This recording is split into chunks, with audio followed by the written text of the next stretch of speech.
Chers amis, chers auditeurs, chers frères et sœurs, nous nous sentons heureux d'être ensemble dans le but de continuer avec notre série d'études.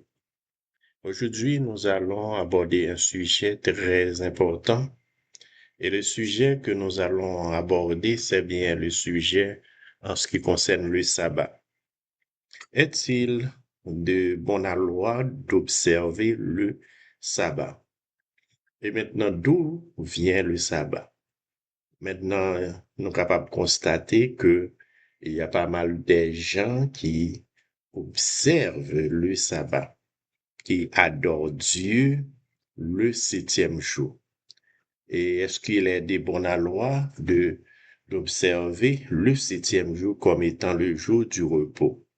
Donc, lorsque nous lisons la parole de Dieu dans Genèse, soit Genèse chapitre 2, nous allons constater ça. Mais juste avant, prions le Seigneur. Notre Père, notre Dieu, merci d'avoir été avec nous. Merci pour tes bienfaits, pour ta miséricorde. Merci de ce que tu nous donnes l'opportunité de te reconnaître comme notre Créateur, notre Rédempteur et notre Seigneur. Veuille en cet instant nous visiter par ton Esprit Saint, afin que tout ce que nous allons dire et faire soit de nature à te glorifier. Au nom de Jésus. Oui, chers amis, chers auditeurs, nous allons considérer un sujet palpitant d'intérêt pour chacun de nous. Le sujet, c'est un sujet très important, c'est un sujet qui est très important, c'est un sujet qui m'a dit en pile discussion. Maintenant, est-ce qu'il m'est permis d'observer le sabbat? Et c'est quoi le sabbat? Comme nous sommes capables de constater qu'il y a un pile monde qui aime que rejeter le sabbat. Et il y a qui fait un pile, qui dit que le sabbat, donc, il était pour un monde, une catégorie bien déterminée. Est-ce qu'il y a une catégorie bien déterminée? Parce que lorsque nous lisons dans Genèse, soit Genèse chapitre 1er, Genèse chapitre 1er, à la création, nous allons constater que comment Dieu créa l'univers. Dieu créa l'univers, eh bien, que en 6 jours. C'est ce qu'a déclaré la parole de Dieu pour ceux qui, eh bien, que connaissent la parole de Dieu, qui lisent la Bible, eh bien, que nous savons l'histoire de la création. L'histoire de la création, c'est que Dieu, eh bien, créa le monde en 6 jours, eh bien, que le premier jour, mais qu'est-ce qu'il dit? Dieu dit et la chose arrive. Vrai, au commencement, nous lisons Genèse, soit Genèse chapitre et premier, Genèse chapitre 1er, à partir du verset 1er, au commencement, Dieu créa les cieux et la terre. C'est ce qui s'est passé au commencement. Soit Genèse chapitre 1er, il dit que Genèse, au commencement, Dieu créa les cieux et la terre. Au commencement. Donc, ce commencement, nous ne savons pas connaître qui est que l'est, qui joue que l'est. Maintenant, mais nous savons au commencement, Dieu créa les cieux et la terre. La terre était informe et vide. Comment était la terre au commencement? La terre était informe et vide. Comme vous le voyez, le premier jour, c'est que la terre était informe et vide. Il y avait des ténèbres à la surface de l'abîme. Et l'Esprit de Dieu se mouvait au-dessus des eaux. Il n'y avait que l'Esprit de Dieu qui se mouvait au-dessus des eaux. Donc, Dieu dit que la lumière soit et la lumière fut. Le premier jour, Dieu dit que la lumière soit et la lumière fut. Dieu vit que la lumière était bonne et Dieu sépara la lumière d'avec les ténèbres. Dieu appela la lumière jour et il appela les ténèbres nuit. Ainsi, il eut un soir, il eut un matin, ce fut le premier jour. Donc, une constatation à faire, que nous a une constatation à faire, c'est que le premier jour, Dieu créa, eh bien, la lumière. Dieu sépara la lumière, la lumière avec les ténèbres, le jour avec la nuit. Et il y eut un soir, il y eut un matin, ce fut le premier jour. Donc, et nous avons constaté premier jour que Dieu ne fait que créer. Il n'a pas sujet de se reposer, il n'a pas sujet de bénir, il n'a pas sujet de sanctifier. Maintenant, au deuxième, voyons, continuons. Et Dieu dit qu'il y ait une étendue entre les eaux et qu'elle sépare les eaux d'avec les eaux. Dieu séparait les eaux avec les eaux. Et Dieu fit l'étendue et il sépara les eaux qui sont au-dessous de l'étendue avec les eaux qui sont au-dessus de l'étendue, et cela fut ainsi. Dieu appela l'étendue ciel. Ainsi il eut un matin, il eut un soir, il eut un matin. Ce fut le second jour. Le second jour, Dieu sépara l'étendue, les eaux, hein, les eaux qui sont en haut avec les eaux qui sont en bas. Et cela fut ainsi. And then, il appela l'étendue ciel, et il y eut un soir, il y eut un matin. Ce fut le second jour. Et une constatation encore à faire, c'est que le second jour, Dieu sépara les cieux, hein, les eaux qui sont au-dessus avec les eaux qui sont au-dessous. Donc, il n'a pas sujet de se reposer, aussi bien il n'a pas sujet de bénir et de sanctifier. Maintenant, Dieu dit que les eaux qui sont au-dessous du ciel, hein, se rassemblent en un seul lieu et que le sec apparaisse. Et cela fut ainsi. Dieu appela le sec terre et il appela la main des eaux mer. Dieu vit que cela était bon. Dieu dit, et puis Dieu dit que la terre produise de la verdure, de l'herbe portant de la semence, des arbres fruitiers donnant du fruit selon leur espèce, et ayant en eux leur semence sur la terre, et cela fut ainsi. La terre produisit de la verdure, de l'herbe portant de la semence selon son espèce, et des arbres donnant du fruit, et ayant en eux leur semence selon leur espèce. Dieu vit que cela était bon. Ainsi, il y eut un soir, il y eut un matin, ce fut le troisième jour. Autre constatation, le troisième jour, Dieu ne fait que séparer, que créer la terre. Dieu sépara les eaux, qui rassemblait les eaux qui sont dans le ciel en un seul lieu, et sec apparaissent. Donc, ainsi, il y les sec la terre, et il appela la main des eaux mer. Et bon Dieu, ouais, que cela était très bon. Puis Dieu dit que la terre produise de la verdure, toutes sortes de verdure, de l'herbe portant de la semence, des arbres fruitiers donnant du fruit selon leur espèce, et ainsi, et ayant en eux leur semence sur la terre. Et tout ça, c'est que Dieu créa. Et maintenant, le troisième jour, c'est que Dieu vit que cela était bon. Il lui était soir, il lui était matin, ce fut le troisième jour. Donc, nous allons le soir, il paraît avant. C'est pour nous capables, mais non, voyant le sabbat. Maintenant, Dieu dit qu'il y ait des luminaires dans l'étendue du ciel pour séparer le jour d'avec la nuit, que ce soit des signes pour marquer les époques, les jours et les années, et qu'ils servent de luminaire dans l'étendue du ciel pour éclairer la terre, et cela fut ainsi.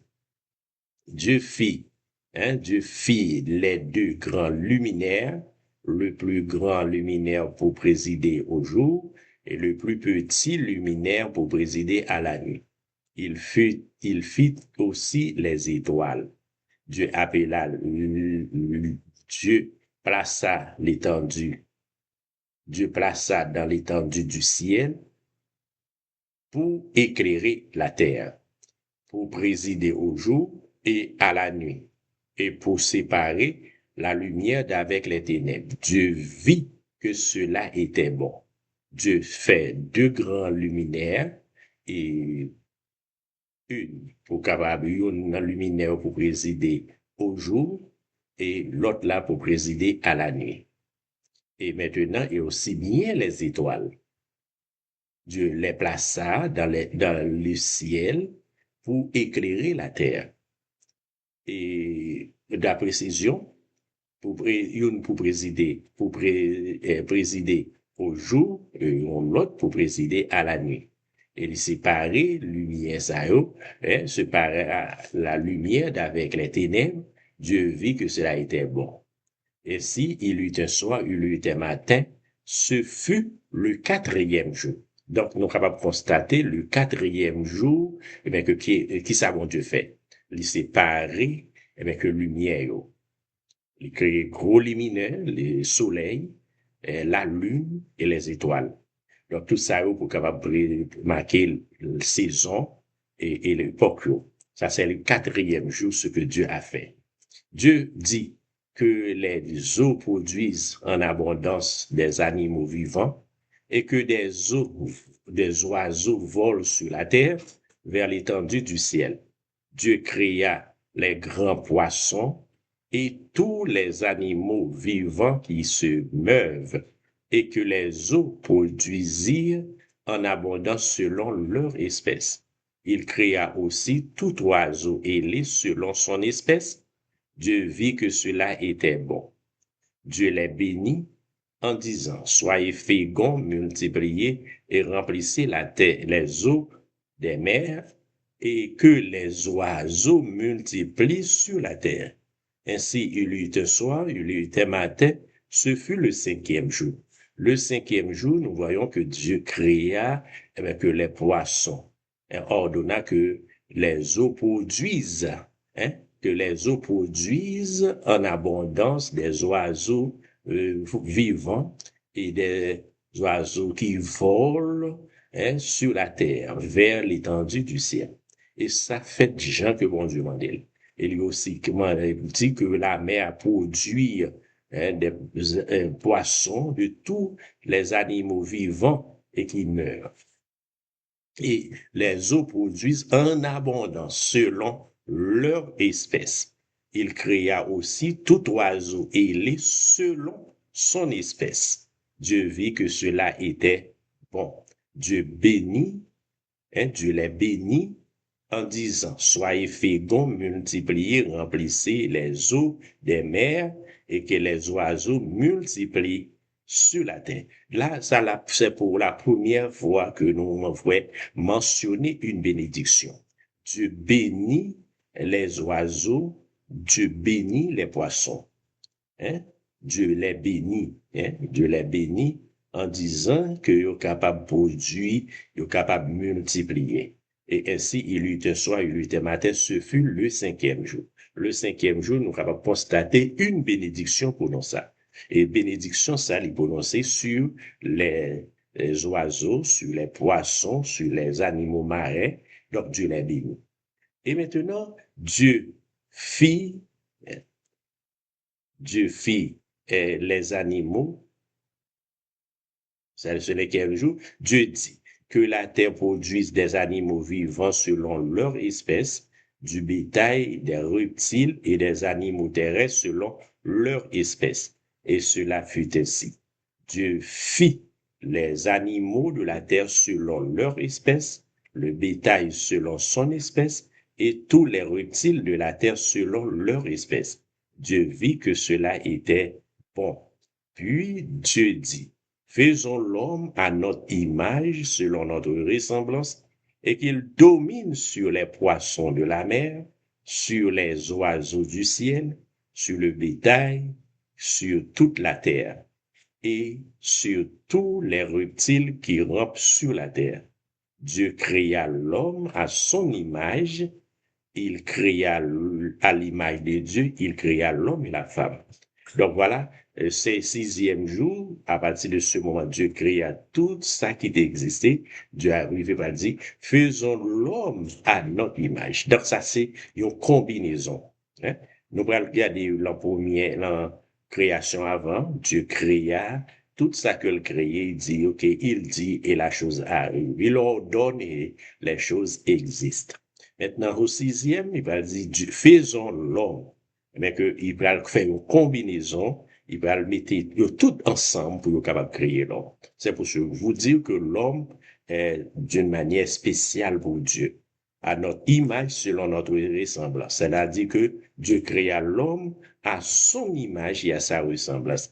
Et il a donné à l'homme le pouvoir de dominer, qu'il domine sur les poissons de la mer, sur les oiseaux du ciel, sur le bétail, sur toute la terre, sur les oiseaux du ciel, le bétail, sur toute la terre, et sur tous les reptiles qui rampent sur la terre. Dieu créa l'homme à son image, il créa l'homme et la femme. Dieu bénit et Dieu dit, leur dit, soyez féconds, multipliez, remplissez la terre et l'assujettis et dominez sur les poissons de la mer, sur les oiseaux du ciel et sur tout animal qui meurt sur la terre. Et Dieu dit, donc à partir de ce moment, on va constater le sixième jour, Dieu créa l'homme. Et comment Dieu créa l'homme? Dieu créa l'homme à son image et à sa ressemblance. Dieu dit, faisons l'homme. Maintenant, pour les autres créatures, pour toute l'autre création, bon Dieu dit et il arrivé. Dieu dit, il est ordonné et il apparaît. Mais lorsque il arrive au sixième jour, eh bien, que va dire que fait eh bien, que la divinité réunie ensemble pour dire faisons d'une manière spéciale, c'est-à-dire qu'il y a un contact direct Dieu avec les hommes. Dieu dit, faisons l'homme à notre image, pas n'importe image. Il va dire, même j'en dis avec pour poissons, pour les oiseaux, et pour les animaux. Il ne pas dit même genre. Mais il dit, faisons. Et comment? À notre image, à quelle ressemblance? À notre ressemblance. Et qu'il est capable de dominer sur les poissons de la mer. L'homme a le pouvoir de dominer sur les poissons de la mer, sur les oiseaux du ciel, sur le bétail, et sur toute la terre, et sur tous les reptiles qui rampent sur la terre. Dieu créa l'homme comment? À son image. Il le créa à l'image de Dieu. Il créa l'homme et la femme. Dieu ensuite les bénit et Dieu leur dit, soyez féconds, multipliez, remplissez la terre. Dieu leur dit, soyez féconds, multipliez, remplissez la terre et l'assujettissez et dominez sur les poissons de la mer, sur les oiseaux du ciel et sur tout animal qui meurt sur la terre. Et Dieu dit, voici, je vous donne toute herbe portant de la semence et qui est à la surface de la terre, et tout arbre ayant en lui du fruit, d'arbres et portant de la semence, ce sera votre nourriture. Donc Dieu donna à l'homme la nourriture de tout ce qui existe, et à tout animal de la terre, et à tout oiseau du ciel, et à tout ce qui se meurt sur la terre, ayant en soi un souffle de vie. Je donne toute herbe verte pour nourriture, et cela fut ainsi. Dieu vit tout ce qu'il avait fait, et cela était très bon. Ainsi il eut un soir, il eut un matin, ce fut le sixième jour. Voyant le sixième jour, Dieu créa l'homme, et Dieu donna à l'homme la domination sur tout ce qui existe sur la terre. Donc, voyons comment Dieu créa l'homme. C'est la création. Le premier jusqu'au sixième, Dieu créa. Et maintenant, qu'adviendrait au septième jour? Quand il est mentionné le sabbat pour la première fois dans la Bible. Voyons cela et que nous pouvons comprendre. Et maintenant, au chapitre 2 de la Genèse, Dieu va dire, au septième jour, Dieu avait achevé tout ce qu'il avait créé. Alors, il se reposa en ce jour-là de toutes les œuvres qu'il avait accomplies. Et il bénit le septième jour, il en fit un jour qui lui est réservé, car en ce jour-là, il se reposa de toute l'œuvre de création qu'il avait accomplie. D'après Genèse chapitre 2, versets 2 et 3. Donc, cela t'a dit que dans Genèse chapitre 2, versets 2 et 3, Dieu va faire un travail aussi bien spécial. Au deuxième, que au septième jour, nous allons constater que Dieu avait achevé son œuvre, Dieu avait achevé tout ce qu'il avait créé, alors il se reposa en ce jour-là de toutes les œuvres qu'il avait accomplies.